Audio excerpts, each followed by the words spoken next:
적게 먹는데도 유독 배만 볼록 나오시는 분들, 운동을 해도 살은 잘 안 빠지고 오히려 단 것만 더 당기시는 분들, 뿐만 아니라 다이어트를 자주 반복하시는 분들도 같은 증상이 있습니다. 오늘은 그런 분들께 도움이 될 수 있는 팁 몇 가지를 알려드릴게요. 제가 다낭성이 있어요. 그래서 유독 뱃살만 있는 편이거든요. 그런데 저를 포함해서 이런 분들이 뱃살 빼는 게 정말 힘듭니다. 실제로 똑같은 식단을 해도 지방산이 빠지는 효율이 훨씬 낮다고 해요. 일단 이런 분들의 특징은 인슐린 저항성이 있다는 건데요. 인슐린 저항성 들어보시기는 했을 텐데 정확하게 이해하기는 어려우셨을 거예요. 이게 뭐냐면 우리가 음식을 먹으면 탄수화물이 몸에 들어와서 포도당으로 변하게 됩니다. 그러면 우리 혈액 속에 포도당이 막 떠다니면서 혈당이 높아진 상태가 돼요. 그런데 우리 혈액은 일정한 농도로 계속 맞춰져야 되는데 갑자기 포도당이 증가하면서 혈당이 높아지니까 우리 몸이 비상사태라고 인식을 합니다. 그래서 췌장에서 인슐린을 분비하기 시작해요. 그런데 이 혈당이 에너지 역할을 하거든요. 근데 인슐린이 분비가 되면서 세포들한테 이런 말을 하는 거예요. 문을 열어라. 에너지 들어간다. 그런데 이 인슐린 저항성이 생기면 혈당이 세포 속으로 잘 받아들여지지가 않게 됩니다. 그러면 혈당이 계속 높은 상태로 유지가 되고 우리 몸이 왜 혈당이 계속 높지?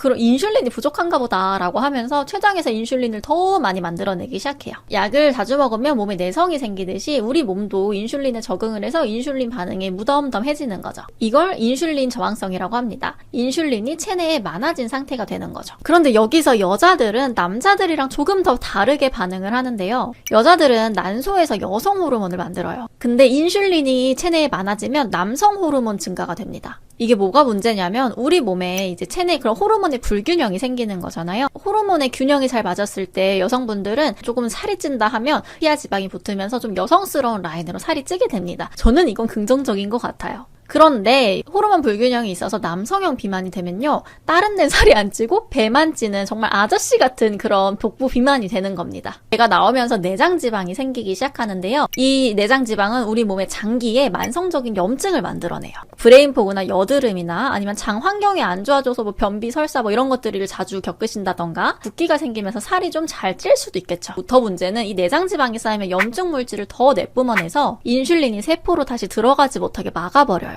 그럼 또 인슐린 저항성을 유발하고 그럼 또 남성 호르몬이 많아지고 그러면 또 뱃살이 찌는 이 악순환이 반복되게 됩니다. 그런데 게다가 이것만 문제가 아니에요. 남성 호르몬이 많아지니까 여성 호르몬의 사이클이 당연히 무너지겠죠. 생리 전에 단 거 엄청 땡기는 거, 식욕이 막 폭발하는 거 이런 게 다 여성 호르몬 사이클 때문인데요. 여성 호르몬의 사이클이 깨져 있는 분들은 행복 호르몬의 농도도 변동이 와가지고 우울감이나 아니면 불안이라던가 감정 기복을 겪을 확률이 훨씬 더 큽니다. 그래서 감정적인 폭식을 할 확률이 훨씬 더 커집니다. 그러면 또 달달한 음식으로 우리가 위안을 찾기 시작하죠. 그래서 달달한 디저트를 먹으면 또 혈당이 치솟고 또 인슐린 저항성이 생기고 이런 악순환의 고리를 끊어낼 수가 없게 되는 겁니다. 이게 바로 제 얘긴데요. 다낭성이 있어서 10대 때 여기저기 병원을 다녀봤어요. 그런데 마지막에 갔던 병원에서 이런 말을 하더라고요. 그분이 남자분이었는데 임신할 때 좀 힘들 수 있고 임신할 때쯤에 그냥 약 먹으면서 임신 준비하면 된다. 그거 말고는 생리 안 하니까 편하지 않니? 라고 얘기를 하더라고요. 그래서 그때는 의사 선생님이 그렇게 쉽게 얘기를 하니까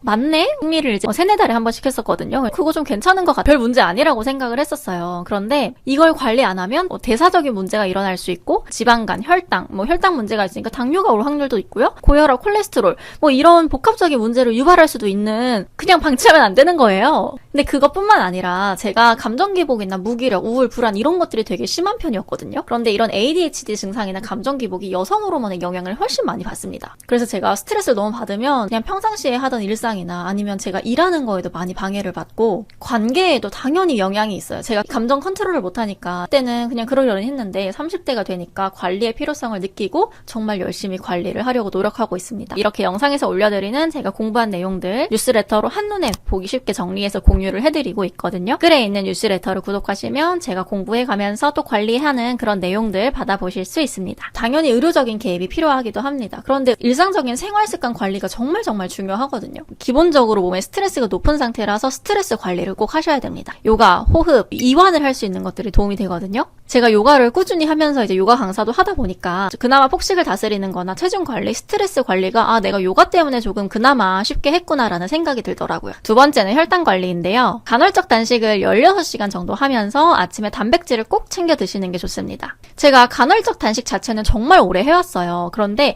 이 간헐적 간헐적 단식을 좀 잘못하고 있었던 게 아침에 단백질이 아니라 빵으로 시작하는 습관이 있었거든요. 그래서 요즘은 이것도 관리를 잘 하고 있고요. 채소, 단백질, 탄수화물 순서대로 식사를 하시는 거, 그리고 액상과당 끊는 거, 디저트 끊는 게 정말 중요합니다. 혈당을 확 올릴 수가 있거든요. 제가 디저트 러버로서 디저트를 못 끊었었는데 그 디저트를 끊는 방법은 위 영상에 올려드릴게요. 세 번째는 근육량 증가인데 그래서 제가 PT를 시작했어요. 우리 몸의 포도당은 대부분이 근육이 소모를 합니다. 그래서 근육량이 많으면 체내의 혈당을 근육이 쑥쑥 흡수를 하기 때문에 인슐린이 그렇게 많이 분비될 필요도 없고 그래서 인슐린 저항성의 개선이 많이 돼요. 그런데 30대 특히 저처럼 35살 언저리이신 분들부터는 근육량이 많이 줄어들거든요. 단백질을 잘 챙겨 드시면서 근력 운동을 병행하시는 게 정말 도움이 많이 된다고 해요. 이 영상의 요지는요, 여러분 뱃살을 빼기가 더 힘들 거예요. 이렇게 낙담을 하는 영상이 아니고요. 내 몸을 좀 이해하게 되면 자책을 덜 하게 되잖아요. 그동안은 저도 제가 게으르고 이렇게 무기력이 심하고 감정 조절이 안 되는 게 의지가 부족하다고 생각을 했어요. 그리고 그냥 제가 못된 거라고 생각을 했거든요.